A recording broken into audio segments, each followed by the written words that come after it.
कारों के लिए 3 और 2 व्हीलर के लिए 5 साल का मिल सकता है बीमा कवर। जानिए क्या है नया प्लान। अगर आप 2 पहिया वाहन या 4 पहिया वाहन का इस्तेमाल करते हैं तो ये खबर आपको जरूर पढ़नी चाहिए। बीमा क्षेत्र के नियामक एडा ने बुधवार को कारों के लिए 3 साल और बाइक के लिए 5 साल की बीमा पॉलिसी देने का प्रस्ताव पेश किया है। इसका उद्देश्य देश में बीमा के प्रसार को बढ़ाना और 2047 तक सभी के लिए बीमा के लक्ष्यों को हासिल करना है। साथ ही सभी बीमा ग्राहकों को कई तरह के विकल्प देकर बेहतर सुविधा देना है। भारतीय बीमा विनियामक और विकास प्राधिकरण यानी कि IRDAI ने मोटर थर्ड पार्टी बीमा और स्वयं को हुई क्षति बीमा दोनों को कवच प्रदान करने वाले लॉन्ग टर्म मोटर प्रोडक्ट को लेकर प्लान तैयार किया है। इस नए मसौदे में सभी सामान्य बीमाकर्ताओं को निजी कारों के लिए 3 साल की बीमा पॉलिसी और 2 पहिया वाहनों के लिए 5 साल की मोटर थर्ड पार्टी कवर के साथ शहर टर्मिनस की पेशकश करने की अनुमति देने का प्रस्ताव बनाया गया है। आइए जानते हैं क्या है पूरा मामला। बीमा कंपनियों से IRDAI ने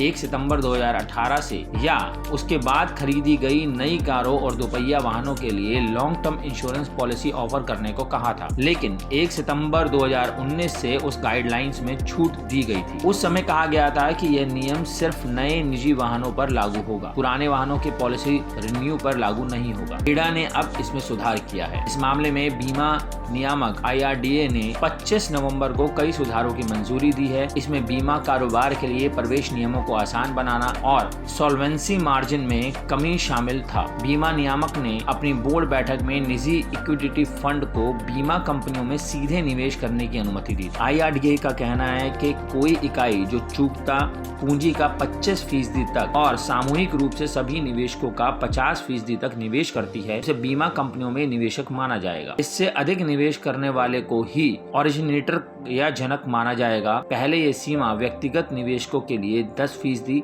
और सामूहिक रूप से सभी निवेशकों के लिए 25% थी।